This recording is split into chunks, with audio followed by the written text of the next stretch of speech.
Hello दोस्तों, स्वागत है आप सभी लोगों का फिर से आपके अपने चैनल राइजिंग स्टार क्लासेस पर। तो दोस्तों, आज की इस वीडियो में हम लोग विलियन चैप्टर के बहुत ही ज्यादा इंपॉर्टेंट क्वेश्चंस को देखने वाले हैं और ये जो क्वेश्चंस हैं बहुत ज्यादा इंपॉर्टेंट है, प्रीवियस ईयर में हर साल पूछा जा चुका है। ठीक है, तो वीडियो को पूरा देखिएगा। सबसे पहला क्वेश्चन है हेनरी का नियम। ये बहुत ज्यादा इंपॉर्टेंट क्वेश्चन है, बार बार देखने को मिलता है ये क्वेश्चन। किसी भी आप ईयर का पेपर उठा करके देखेंगे तो किसी न किसी सेट में आपको ये क्वेश्चन देखने को जरूर मिलेगा। ठीक है, तो हेनरी का नियम क्या होता है? इस नियमानुसार स्थिर ताप पर किसी गैस की द्रव में विलेयता गैस के दाब के समानुपाती होता है, यही कहलाता है हेनरी का नियम। अर्थात हम क्या लिख सकते हैं कि m जो होता है वह समानुपाती होता है किसके? P के। तो m बराबर किसके हो जाएगा? तो जब समानुपाती का चिन्ह हटता है तो एक नियतांक k आ जाएगा जिससे समानुपाती नियतांक कहेंगे। तो m बराबर हो जाएगा k इंटू पी। तो इतना आपको लिखना पड़ेगा जब हेनरी का नियम पूछेगा। ठीक है, इसके अलावा एक दो चीजें और पूछी जाती है, जैसे हेनरी के नियम की सीमाएं और हेनरी के नियम का अनुप्रयोग। ये क्वेश्चन भी बहुत बार पूछा जाता है, 1 से 2 नंबर का देखने को मिलता है। तो हेनरी के नियम की सीमाएं क्या होती हैं? तो पहला इसकी जो सीमा है वह होता है कि दाब बहुत अधिक नहीं होना चाहिए। दूसरा होता है कि इसका जो ताप होगा वो बहुत कम नहीं होना चाहिए। और तीसरा जो गैस होता है वह विलायक में बहुत कम विलेय होना चाहिए, मतलब बहुत ज्यादा घुलनशील नहीं होना चाहिए, बहुत कम मात्रा में ही क्या होना चाहिए? विलेय होना चाहिए। और इसका अनुप्रयोग क्या होता है? अनुप्रयोग का मतलब इसका उपयोग कहाँ किया जाता है हेनरी के नियम का? तो सबसे पहला है शीतल पेय पदार्थों में। शीतल पेय पदार्थों में इसका उपयोग किया जाता है। और दूसरा है सोडा वाटर में। ठीक है, तो सोडा वाटर में और शीतल पेय पदार्थों में इसका उपयोग किया जाता है। तो हेनरी के नियम से आपको 3 क्वेश्चन तैयार करना है। सबसे पहले हेनरी का नियम क्या होता है, फिर हेनरी के नियम की सीमाएं क्या होती हैं, फिर उसके बाद अनुप्रयोग क्या होता है। देखिए, आज की इस वीडियो में मैं आपको जितना क्वेश्चन बताऊंगा उसके अलावा कोई क्वेश्चन नहीं पूछा जाएगा। ठीक है, चैप्टर नंबर 1 से इतने ही क्वेश्चन पूछे जाते हैं और इससे बाहर एक भी क्वेश्चन नहीं आने वाला है, इसलिए इसको आपको क्या करना है? अभी नोट कर लेना है और याद कर लेना है। अब इसका पीडीएफ आपको कहाँ मिलेगा? तो इसका जो पीडीएफ है आपको टेलीग्राम चैनल पे मिल जाएगा और टेलीग्राम चैनल का जो लिंक है इस वीडियो के डिस्क्रिप्शन बॉक्स में मिल जाएगा, जा करके उसको ज्वाइन कर लीजिएगा। क्योंकि यहाँ पर जो भी चीज आपको पढ़ाया जाएगा उसका जो नोट्स होगा वो आपको टेलीग्राम चैनल पे ही प्रोवाइड किया जाता है। ठीक है, तो हेनरी का नियम क्या होता है और हेनरी के नियम की सीमाएं क्या क्या होती हैं और इसका अनुप्रयोग क्या होता है, ये था हमारा पहला क्वेश्चन। चलिए दूसरा क्वेश्चन देखते हैं। दूसरा प्रश्न है कि राउल्ट के नियम को परिभाषित कीजिए तथा उसकी सीमाएं लिखिए। अब देखिए, एक यह भी नियम है पहले ही चैप्टर यानी कि विलियन में। पहला था हेनरी का नियम और दूसरा है राउल्ट का नियम। ये 2 नियम आपको पढ़ लेना है। राउल्ट का नियम क्या होता है? तो जब किसी विलायक में अवाष्पशील विलेय पदार्थ को घोला जाता है तो विलायक के वाष्प दाब का जो अपेक्षिक अवनमन होता है वह विलेय के मोल प्रभाज के बराबर होता है।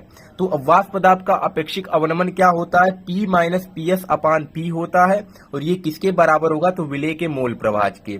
अब मोल प्रभाज बराबर होता है मोलों की संख्या, विलेय के मोलों की संख्या बटे कुल मोलों की संख्या, मतलब स्मॉल n बटे हो जाएगा small n plus capital N, जहाँ कैपिटल N क्या है? तो विलायक के मोलों की संख्या है। ठीक है, और यहाँ पर P क्या है? तो विलायक का वाष्प दाब है और PS क्या है? तो विलयन का वाष्प दाब है। ये चीज आपको पता होना चाहिए। ये सारी चीजें आपको पढ़ाया गया है चैनल पे। अगर आप नहीं जानते तो जा करके वीडियो को देख लीजिएगा, जिससे ये सब चीजें आपको आ जाएगा। ठीक है, तो दूसरा क्या नियम था? राउल्ट के नियम को परिभाषित करना था। तो राउल्ट के अगर नियम आता है तो इतना आपको लिखना पड़ेगा। अब इसकी सीमाएं क्या होती हैं? तो इसकी भी सीमाएं आपको याद कर लेना है, कम से कम 2 सीमा। पहला होता है कि यह केवल अति तनु विलयनों पर कार्य करता है। ठीक है, यह केवल अति तनु विलयनों पर कार्य करता है, यानी तनु विलयन होना चाहिए, वो भी अति मतलब अत्यधिक तनु विलयन होना चाहिए। दूसरा है कि राउल्ट का जो नियम होता है वह केवल अवाष्पशील विलेय से युक्त विलयनों के लिए लागू होता है। यानी राउल्ट का जो नियम होता है केवल अवाष्पशील विलेय पदार्थ के लिए लागू होता है। अगर वाष्पशील विलेय पदार्थ है तो वहां पर राउल्ट का नियम लागू नहीं होगा। ठीक है, तो राउल्ट का जो नियम होता है केवल अवाष्पशील विलेय से युक्त विलयनों के लिए लागू होता है। ये था दूसरा क्वेश्चन, राउल्ट का नियम क्या होता है और इसकी सीमाएं। ठीक है। अब तीसरा प्रश्न है कि मोलरता को परिभाषित कीजिए। अब यहाँ से परिभाषा भी पूछा जाता है और साथ में इसके फॉर्मूले पर क्वेश्चन भी पूछा जाता है। तो मैंने आपको न्यूमेरिकल्स वाले क्वेश्चंस मैंने करा दिया है आप लोगों को। अगर आपने वीडियो नहीं देखा है तो उसका भी लिंक इस वीडियो के डिस्क्रिप्शन बॉक्स में मिल जाएगा, जिसमें मैंने आपको मोलरता पर आधारित जो न्यूमेरिकल है, मोलरता पर आधारित सारे क्वेश्चन मैंने आपको करा दिया और बहुत ज्यादा इंपॉर्टेंट क्वेश्चन है।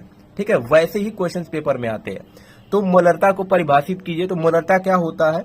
विलयन के प्रति लीटर में उपस्थित विलेय के मोलों की जो संख्या होती है उसे ही क्या कहते हैं? मोलरता कहते हैं। ठीक है, विलेय के प्रति लीटर में उपस्थित यानी 1 लीटर में उपस्थित मोलों की जो संख्या होती है वही मोलरता कहलाती है। मोलरता बराबर होता है विलेय के मोलों की संख्या बटे विलयन का आयतन। आयतन किस में होना चाहिए? लीटर में होना चाहिए। याद रखिएगा, अगर आयतन लीटर में नहीं देकर के मिलीलीटर में दिया है तो आपको बस क्या करना है? फार्मूले में 1000 का गुणा कर देना है, नहीं तो सबसे पहले लीटर में बदल लेना है और यहाँ पे रख देना है। तो विलेय के मोलों की संख्या बटे विलयन का आयतन लीटर में। तो अगर परिभाषा आता है तो केवल आपको परिभाषा नहीं लिखना है, इसका फार्मूला भी लिख देना है। क्योंकि बहुत सारे बच्चे कहते हैं कि सर मैंने तो पूरा करके आया था लेकिन फिर भी मेरा नंबर कम आ गया, तो वो यहीं पर हो जाता है ऐसी गलतियां। क्योंकि कुछ एग्जामिनर चाहते हैं कि परिभाषा के साथ आप कुछ और चीजें उसके बारे में लिखिए, जैसे उसका मात्रक, उसके फार्मूले क्या क्या होते हैं। जरूरी नहीं है कि परिभाषा पूछा है तो आपको केवल परिभाषा ही लिखना पड़ेगा। ठीक है, तो आपको क्या करना है? मोलरता का परिभाषा लिखना है और साथ में उसका फार्मूला भी लिख देना है। तो ये तीसरा क्वेश्चन था कि मोलरता को परिभाषित कीजिए और ये भी पेपर में बहुत बार पूछा जा चुका है। चौथा प्रश्न है कि मोललता को परिभाषित कीजिए। वो था मोलरता और ये है मोललता। ये भी बहुत बार पूछा जा चुका है। किसी विलायक के 1 किलोग्राम में उपस्थित विलेय की जो मोलों की संख्या होती है वही मोललता कहलाती है। दोनों में बस थोड़ा सा ही अंतर है। यहाँ वहां पर विलयन था, यहाँ पर विलायक है। वहां पर विलयन के 1 लीटर में था, यहाँ पर विलायक के 1 किलोग्राम में है। बस इतना ही अंतर है। तो विलायक के 1 किलोग्राम में जितने भी मोलों की संख्या उपस्थित होगा वही क्या कहलाएगा? मोललता कहलाएगा। तो मोललता बराबर क्या होता है? फार्मूला विलेय के मोलों की संख्या बटे विलायक का भार यहाँ पर हो जाएगा। और भार किस में होना चाहिए? केजी में होना चाहिए, यानी किलोग्राम में होना चाहिए। अगर ग्राम में दिया है तो क्या करेंगे? यहाँ पर अगर ग्राम में दिया होगा तो ग्राम का रखेंगे जितना भी भार होगा और यहाँ से 1000 का गुणा कर देंगे, नहीं तो सबसे पहले केजी में बदल देंगे और यहाँ पर रख देंगे। ठीक है, तो इसमें भी आपको फार्मूला लिख लेना है। पांचवा प्रश्न है नार्मलता को परिभाषित कीजिए।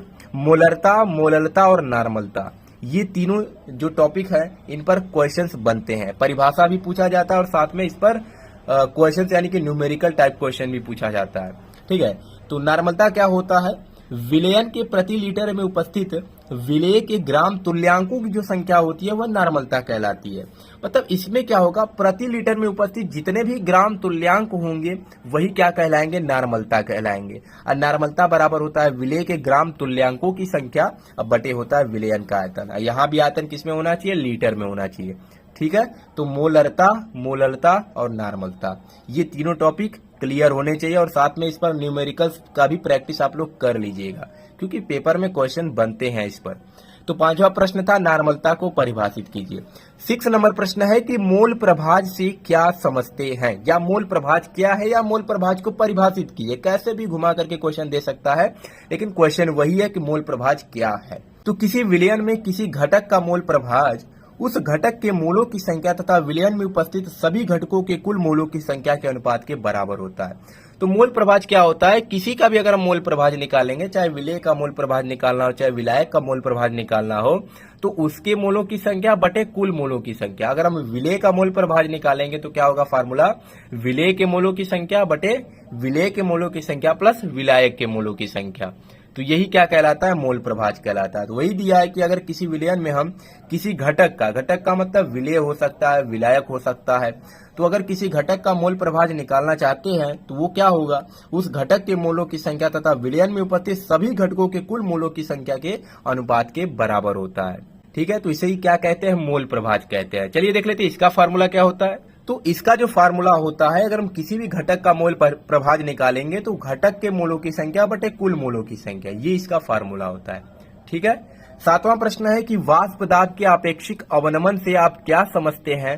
वाष्प पदार्थ के आपेक्षिक अवनमन की समीकरण भी दीजिए। ठीक है, 7वां प्रश्न है कि वाष्प पदार्थ का आपेक्षिक अवनमन क्या होता है और इसका समीकरण क्या होता है। तो जब किसी शुद्ध विलायक में कोई अवाष्पशील विलेय पदार्थ मिलाया जाता है तो उसका जो वाष्प दाब होता है वह कम हो जाता है।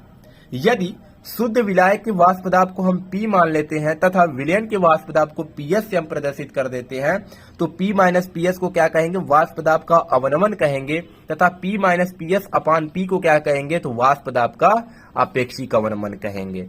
ठीक है, तो ये हो गया इसका परिभाषा।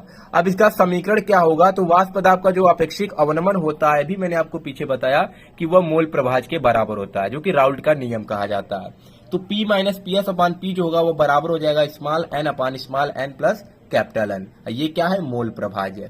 तो यहाँ पर एक चीज और आपको जानना जरूरी है कि तनु विलयन अगर रहेगा आपके क्वेश्चन में, और ये कहाँ पर काम आता है, तो न्यूमेरिकल में काम आता है। कभी कभी क्या देता है कि विलयन का जो मात्रा होता है वह तनु विलयन होता है, तो वहां पर small n plus capital N जो होगा वो लगभग बराबर हो जाएगा कैपिटल N के, क्योंकि विलय के मोलों की संख्या नगण्य के बराबर होता है। ठीक है, तो अगर क्वेश्चन में तनु विलयन दिया है तो नीचे हम क्या करेंगे, small n plus capital N की जगह n केवल रख देंगे। तब नया फार्मूला बनेगा क्या इसका, P माइनस PS अपान P जो होगा वो बराबर हो जाएगा स्मॉल n, अब बटे क्या हो जाएगा, ये दोनों का योगफल जो होगा लगभग कैपिटल N के बराबर हो जाएगा।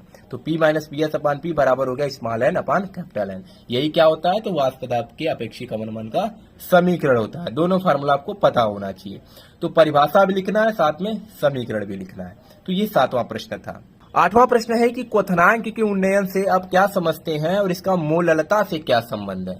ठीक है, अब क्वथनांक का उन्नयन क्या होता है, तो देखिए वाष्प दाब का अपेक्षिक अवनमन, क्वथनांक का उन्नयन, हिमांक में अवनमन, सबका जो परिभाषा होता है लगभग बराबर ही होता है, यानी सेम होता है।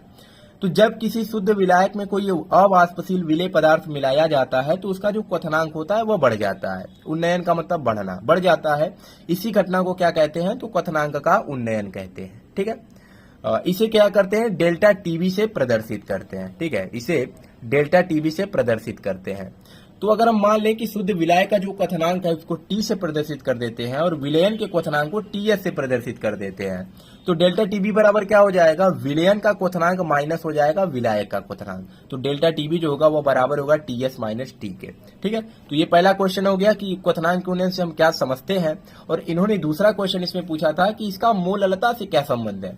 तो क्वथनांक में जो उन्नयन होता है वह मोललता के समानुपाती होता है। मतलब डेल्टा टीबी जो होगा वह समानुपाती किसके होगा, तो स्मॉल m, और स्मॉल m को ही क्या कहते हैं, मोललता कहते हैं। ठीक है, अगर कैपिटल M होता तो उसको क्या कहते, मोलरता कहते। याद रखना है, क्योंकि क्वेश्चन में दे देता है कैपिटल M का मान दे देगा, स्मॉल m का मान दे देगा, और हिंदी नहीं लिखा रहेगा। तो आपको पता होना चाहिए कि स्मॉल m क्या होता है, मोलरता होता है, और कैपिटल M क्या होता है, मोलरता होता है। तो डेल्टा टीबी जो होता है वह समानुपाती होता है स्मॉल m के।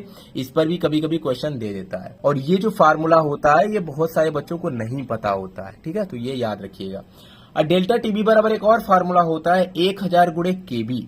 केबी जो होता है मोलल उन्नयन स्थिरांक होता है। इसका भी मैं आपको परिभाषा बताऊंगा, क्योंकि इसका भी परिभाषा बहुत ज्यादा महत्वपूर्ण है। इंटू स्मॉल डब्ल्यू होता है यानी कि विलेय का भार, बटे स्मॉल एम होता है यानी उसका अणु भार, गुणे कैपिटल डब्ल्यू होता है यानी विलायक का भार। ठीक है, तो ये डेल्टा टीबी का फार्मूला होता है। इस पर भी क्वेश्चंस बनते हैं। तो ये हो गया क्वथनांक का उन्नयन और उसका मोललता से क्या संबंध है। 9 नंबर प्रश्न है कि मोलल उन्नयन स्थिरांक किसे कहते हैं। जैसे अभी मैंने आपको पीछे बताया जो केबी होता है उसे ही मोलल उन्नयन स्थिरांक कहते हैं। तो इसका परिभाषा क्या होता है, क्योंकि ये भी क्वेश्चन बहुत बार पूछा जा चुका है। मोलल उन्नयन स्थिरांक, तो 1 किलोग्राम विलायक में किसी विलेय का 1 मोल घोलने पर विलायक के क्वथनांक में जितनी वृद्धि होती है उसे ही क्या कहते हैं, मोलल उन्नयन स्थिरांक कहते हैं। ठीक है, डिफिनेशन उसके ही जैसा है। इसमें भी क्या करना है, 1 केजी विलायक में अगर हम किसी विलेय का 1 मोल घोलते हैं और उसको घोलने पर विलायक के क्वथनांक में जितना भी वृद्धि होता है उसे ही मोलल उन्नयन स्थिरांक कहते हैं। इसे क्या करते हैं, केबी से प्रदर्शित करते हैं। ठीक है, इसे केबी से प्रदर्शित करते हैं और इसका मात्रक भी आपको याद रखना है, क्योंकि एमसीक्यू टाइप क्वेश्चन में पूछ लेता है कि मोलल उन्नयन स्थिरांक का मात्रक क्या होता है, या डायरेक्ट दे देता है कि केबी का मात्रक क्या होता है। तो इसका मात्रक होता है केल्विन किग्रा प्रति मोल। क्या होता है, केल्विन किग्रा प्रति मोल होता है इसका मात्रक। तो ये 9 नंबर प्रश्न था कि मोलल उन्नयन स्थिरांक क्या होता है। 10 नंबर प्रश्न है कि हिमांक में अवनमन से आप क्या समझते हैं। ये देखिए तीनों प्रश्न बहुत ज्यादा इंपॉर्टेंट थे। पहला वाष्प दाब का अपेक्षिक अवनमन, दूसरा क्वथनांक में उन्नयन और तीसरा है हिमांक में अवनमन। विलयन चैप्टर में बहुत ज्यादा क्वेश्चंस नहीं है। जो क्वेश्चन है आज मैं आपको उस क्वेश्चंस को बता रहा हूं और इसके अलावा कोई क्वेश्चन नहीं पूछा जाता है। किसी भी सेट का पेपर उठा करके देखिएगा, इसमें से ही क्वेश्चंस पूछे गए हैं। ठीक है, तो हिमांक में अवनमन से क्या समझते हैं, तो यहाँ पे हो जाएगा जब किसी शुद्ध विलायक में कोई अवाष्पशील विलेय पदार्थ मिलाया जाता है तो उसका हिमांक कम हो जाता है, क्योंकि अवनमन बोला है, परिभाषा तीनों का एक जैसा ही है, उसका हिमांक कम हो जाता है, इसे ही क्या कहते हैं, हिमांक में अवनमन कहते हैं। इसे डेल्टा टीएफ से प्रदर्शित करते हैं, ऊपर क्वथनांक में उन्नयन को डेल्टा टीबी से प्रदर्शित करते थे और इसको डेल्टा टीएफ से। बाकी इसका भी जो फार्मूला होगा लगभग वैसे ही रहेगा, उस केबी की जगह क्या हो जाएगा, के इंटू एफ हो जाएगा। तो डेल्टा टीएफ बराबर हो जाएगा 1000 गुणे के एफ इंटू हो जाएगा स्मॉल डब्ल्यू और बटे हो जाएगा small M into capital W. तो ये है हिमांक में अवनमन। अब 11 नंबर प्रश्न है परासरण दाब। ठीक है, ये भी बहुत ज्यादा महत्वपूर्ण प्रश्न है। परासरण दाब, किसी विलयन को अर्धपारगम्य झिल्ली द्वारा विलायक से पृथक रखकर परासरण की क्रिया को रोकने के लिए विलयन पर लगाया गया अतिरिक्त न्यूनतम दाब क्या कहलाता है, परासरण दाब कहलाता है। ठीक है, किसी विलयन को अगर हम अर्धपारगम्य झिल्ली द्वारा विलायक से अगर हम क्या करते हैं, पृथक करके उसको परासरण की क्रिया को रोकने के लिए विलयन पर जो लगाया गया अतिरिक्त न्यूनतम दाब होता है वही क्या कहलाता है, तो परासरण दाब कहलाता है। तो इसका परिभाषा ही केवल पूछता है कि परासरण दाब क्या होता है या परासरण दाब से आप क्या समझते हैं। 12 नंबर प्रश्न है कि समपरासारी विलयन क्या होता है, तो सम का मतलब समान होता है। तो जिन दो विलयनों के परासरण दाब समान होते हैं उन्हें ही क्या कहते हैं, समपरासारी विलयन कहते हैं। ठीक है, सम का मतलब समान, परासारी मतलब परासरण दाब और विलयन का मतलब विलयन। जिन दो विलयनों के परासरण दाब समान होते हैं उन्हें ही क्या कहते हैं, समपरासारी विलयन कहते हैं। तो ये 12 क्वेश्चन आपको तैयार कर लेना है। ठीक है, इससे बाहर एक भी प्रश्न नहीं आने वाला है, क्योंकि ये क्वेश्चन जो है बहुत ज्यादा इंपॉर्टेंट क्वेश्चन है। आप प्रीवियस ईयर के किसी भी पेपर का सेट उठा करके देखेंगे तो ये क्वेश्चंस हर साल पूछे गए हैं। ठीक है, तब मैं ये क्वेश्चन आपको बता रहा हूं। मैंने इसको लिखा है, देख करके सब कुछ मिला करके लिखा गया है कि कौन क्वेश्चन पूछा गया है, कौन क्वेश्चन नहीं आता है, कौन क्वेश्चन रिपीटेड क्वेश्चन है। तो वो सारे क्वेश्चन मैं आपको यहाँ पर बता रहा हूँ। ठीक है, तो इन क्वेश्चंस को आप नोट कर लीजिए। और मैंने पहला चैप्टर आपको पढ़ा दिया है, उसके बाद मैंने आप लोगों को विलयन के एमसीक्यू टाइप क्वेश्चंस कराए, फिर उसके बाद न्यूमेरिकल टाइप क्वेश्चन कराए, और ये क्या हो गया, तो सब्जेक्टिव क्वेश्चंस भी हो गया। ठीक है, तो अब क्या करेंगे, हम दूसरे चैप्टर को पढ़ना स्टार्ट करेंगे। तो इसका जो पीडीएफ होगा वो टेलीग्राम चैनल पे मिल जाएगा, और टेलीग्राम चैनल का जो लिंक है इस वीडियो के डिस्क्रिप्शन बॉक्स में मिल जाएगा, जाकर के ज्वाइन कर लीजिए, क्योंकि यहाँ पर जो कुछ भी आपको पढ़ाया जाएगा उसका जो पीडीएफ होगा वो टेलीग्राम चैनल पे ही मिलेगा। ठीक है, चलिए मिलते हैं नेक्स्ट वीडियो में एक नए टॉपिक के साथ, तब तक के लिए धन्यवाद।